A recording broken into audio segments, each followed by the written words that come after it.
Ki ngā take pūtea I naene, kua hoki mai tō tātou mātanga oha a Brooke Grant I ōna hararei, ko taku pātai tuatahi ki aia I mua tata ke nei I hāngai pū ki te noho mai a te rāngai tāpoi hei rāngai matua o tēnei whenua I naene. Engari ai rānei mo te wā potonoiho, tēnei noho āna ki te taumata. E kaune, kei wareware a tātou no te rautau iwe te kau, ki te tau rua mano ko tahi te kau, I noho te rāngai tāpoi ki te tūranga kahurangi nei. Hioi mo te wāroa ia e whānake haere e tipu haere. I nei, I ngā tau e rua kua tata hipa ake, ka whā te kaupai hinati tōna tipu. Hei anō ku te āwhua nei ke te whānake tipu tonu ia. Nō reira, he tahi āhuatanga ōhanga e taunaki nei I tana piki haere tonu hei te tau e tū mai nei? Ko etahi take mā tuatua ko te heke iho o te tāra o Aotearoa, me te tā poko te utu hinu. Ne whakaiti ai I te utu wakarererangi. Waua mea e rua, ka aki mai I te tūruhi kia tau mai ki ngā akau nei. Pēnei ngā haina mana nera, ko rātou tētahi ope tūruhi e kaha ana te haere mai ki konei, ki te torotoro haere I ngā huatanga o tēnei whenua.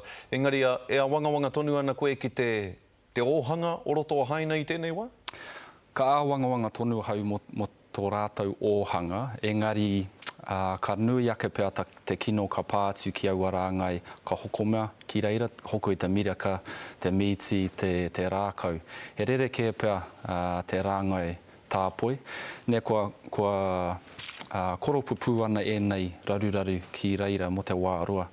Nā I nei tau e toru e whāpea kua pahuri ake, kaha tonu mai te tūruhi, te tāpoi no haina e tau mai nei.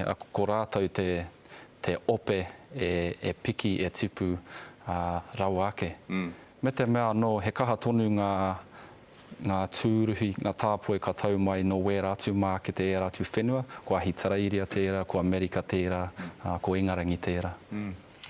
Nā, he rāngai whakahirehira te tāpoi kia tātou Aotearoa, o tira kia tātou te ao Māori tonu, he rāngai whakahirehira kia tātou. Ka pēhea rā tā te kāwanatanga taunaki I te rāngai tāpoi nei. Kia tipu tonu ai, kia mato tonu ai te tipu e ratu āhuatanga katoa. Mōku ake me whakaaro o me arotahi atu rātou te kāwanatanga ki wera āhuatanga e poipoi mai I te hunga tāpoi. Nei mea nau, ko te whenua waiwai ao ko nei tērā, tuarua ko tātou ko ngai Māori. Te ahurea Māori, nera. Ana, hioi, me tiaki I ngā mahi e tiaki a Papatu Ānuku. Ka tahi tuarua me whāngahia te reo. Ekene pēr me whakamate ai rātou I ngā akonga e tai atu ki ngā kura tūruhi, kura tāpoi. Ki ako ai te mihi te reo Māori, etahi paku rerenga kōrero Māori pēr. Kia ora, kia ora. Nā, mea hanga tāpoi Māori hei hiki ake I wā rātou mahi tūruhi? Ngā kamupene Māori? Tēnā, kia hoki mahara hau ia hau me aku haerenga ki tā wāhi. Nōku e whakarite ai I ngā haerenga. Mehea mea he uaua te tai atu ki te tahi wāhi, a ka horoku kū ana I te tai atu.